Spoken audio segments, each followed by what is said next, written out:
Hi guys, welcome back to Detective AM, and today we're going to discuss about the disappearance of Kyron Horman.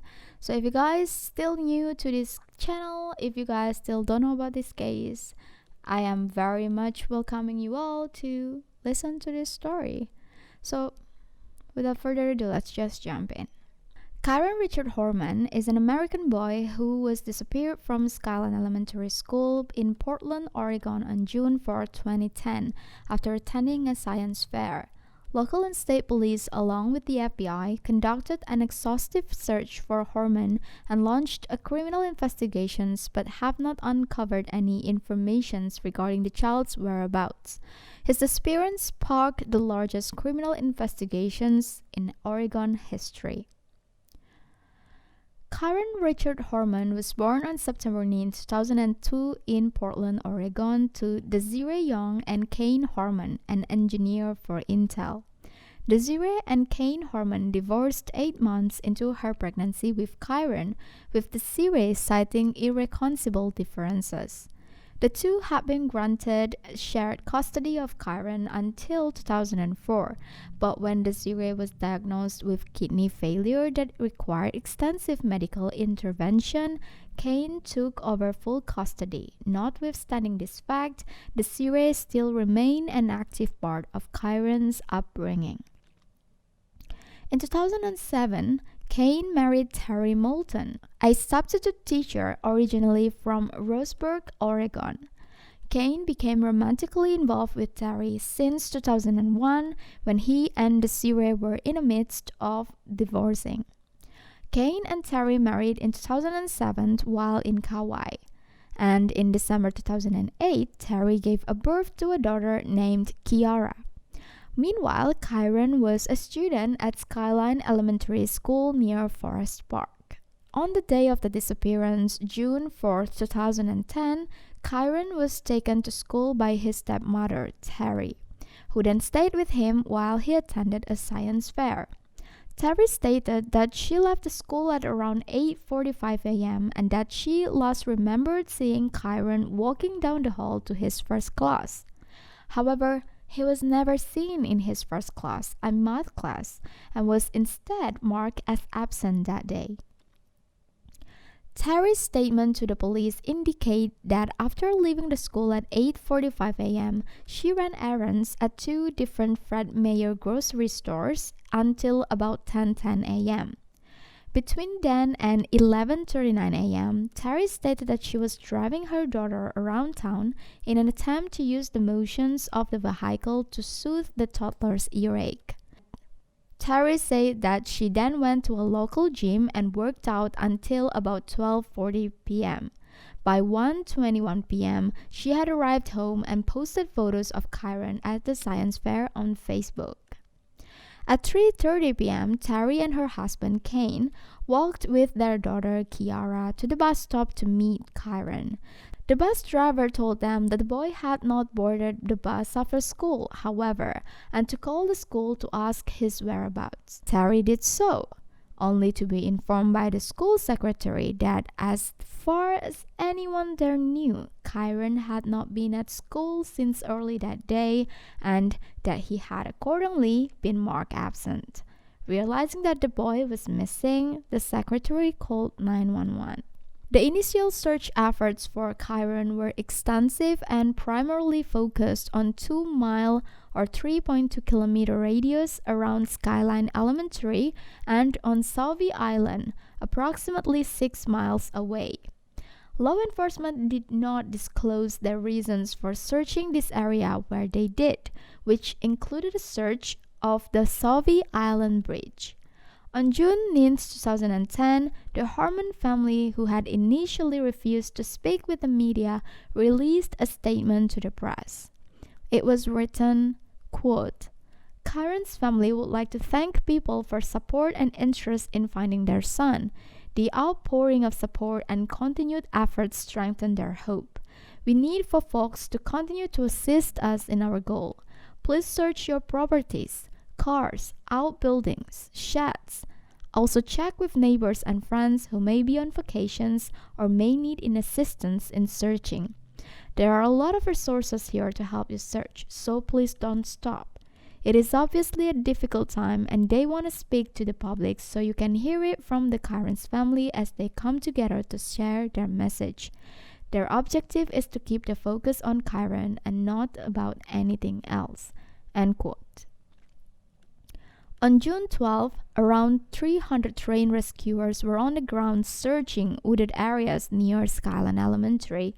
The search for Kyron, which spanned over 10 days, was the largest in Oregon history and included over 1,300 searches from Oregon, Washington, and California.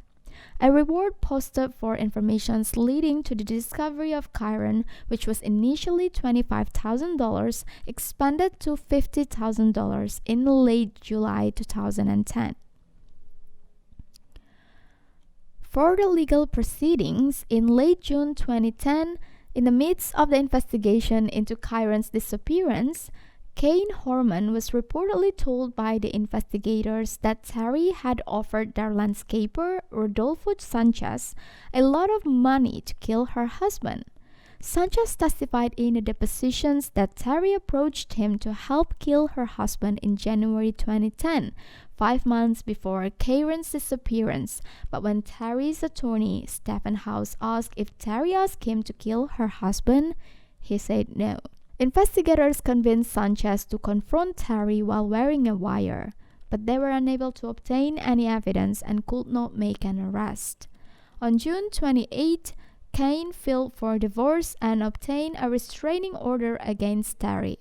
The divorce was granted and Terry was eventually granted supervised visitations with her daughter. During this time, Terry failed two separate polygraph examinations regarding Kyron's disappearance. In August 2010, it was announced that law enforcement were searching for individuals allegedly seen by two witnesses sitting inside Terry's truck outside Skyline Elementary the day of Kyron's disappearance. Bruce McCain, a former sheriff for the Multnomah County Sheriff's Office, told CBC News, quote, "The identity of that second person, if he or she existed, could be critical in determining what happened to Kyron after 9 a.m. on June 4th. End quote. Meanwhile, in July 2010, a Multnomah County grand jury subpoenaed several friends of Terry Horman, including Dee Dee Spicer or Spicer. I'm just going to call her Dee Dee because I don't know how to spell that name, whom Young and Kyron Horman described as having been in a close communication with Terry and providing Terry with support and advice that is not in the best interest of our son. According to law enforcement, Dee Dee was extremely cooperative and allowed a search of her property and car, as well as enduring 3 hours worth of questionings from detectives. On the day of Kyron's disappearance, Dee Dee abruptly left her work gardening for a homeowner at the residence on Germantown Road in northwest Poland around 11:30 a.m. and returned around 90 minutes later. She also allegedly helped Terry purchase an untraceable cell phone. And during this time, Dee Dee told journalists, quote, "There's this horror that my friend is going through. If I thought for a second that she was capable of full play, I would not have been there. She would not have been my friend in the first place." End quote. In early August 2010, both Young and Kyron were subpoenaed and testified during the grand jury, as well as the school principal of Skyline Elementary. It was reported by the Oregonian that the grand jury had yet to provide compelling evidence yielding a potential indictment. By November 29th, search efforts in Kyron's case had cost an estimated $1.4 million, according to county commissioners, and yielded 4,257 tips. In May 2017, it was reported by KGW that a secret grand jury panel continued to hear evidence in Kyron's disappearance and had convened on multiple occasions. During the report, Kyron's case was described as still active and ongoing. 2 months later, in July 2017, Law enforcement conducted further searches along Skyline Boulevard, but the searches yielded no result. In June 2018, Horman's mother Desiree posted on the official Find Kyron Horman Facebook page, quote, "Stay tuned, something big is coming, I promise you," end quote. But that was the last time we heard anything. What is happening? What is the big news that is coming is still a mystery. There are some lawsuits against Terry Horman. On June 1st, 2012, Kyron's mother, Desiree, filed a civil lawsuit against Terry claiming that she was responsible for the disappearance of Kyron. The lawsuit attempted to prove that Terry had kidnapped Kyron on the day he disappeared. Young sought $10 million in damages from Horman.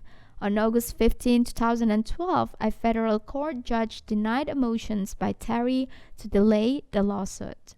In early October 2012, Dee refused to answer any of the 142 questions posed to her during a depositions regarding Young's lawsuit. Among these questions were ones regarding Dee's whereabouts on June 4, 2010, and her contact with Terry that day. She also declined to identify a photo of Kyron, whether she had met him before or not, and whether she knew his father, Kane. During testimony provided by Kane Horman in a separate hearing the same year, he stated that police had told him they, quote, "have more probable cause to think Terry Horman was involved in Kyron's disappearance than they did 2 years ago," end quote.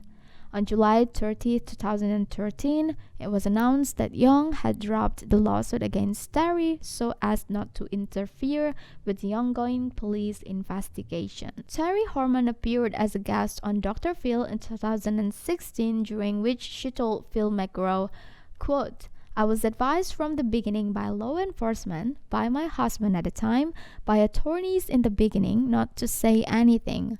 I've always wanted to. I've asked multiple times to speak up." She denied having any involvement in Kyron's disappearance and also stated her belief that he was kidnapped, adding, "There was a man in a white pickup truck, Ford, parked on Highway 30 at the 7-Eleven, which is not near the school. He was acting very strangely and he was addressed by one of the employees because he had been pacing back and forth in front of the 7-Eleven for about an hour." In the book Boy Missing: The Search for Kyron Horman, written by Rebecca Morris on May 2020, claims that Kyron's regular bus driver, a classmate, and 2 of the classmates' family members witnessed Kyron walk through the school parking lot with Terry Horman and her infant daughter on June 4, 2010. But there's not much more information regarding this witness. I really hope that this Kyron case will get more update, and it seems like it will, and I'll update you guys if there's any updates. And thank you so much for coming to this channel, for listening to this story. And I know you might be wondering why suddenly out of the blue I am coming with the story from the West. I know that in my channel I want to focus in Indonesian cases, but a little bit change of atmosphere is kind of interesting.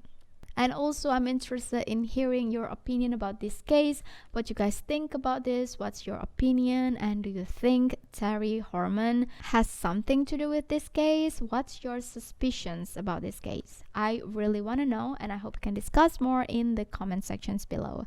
I really thank you all. Wow, that's a lot of really. But really, thank you so much. Because of your support, it's the only reason and my motivations to continue uploading more content. See you guys in the next video. I hope you guys are doing well, doing fine, and yeah, please stay safe, guys. Bye bye.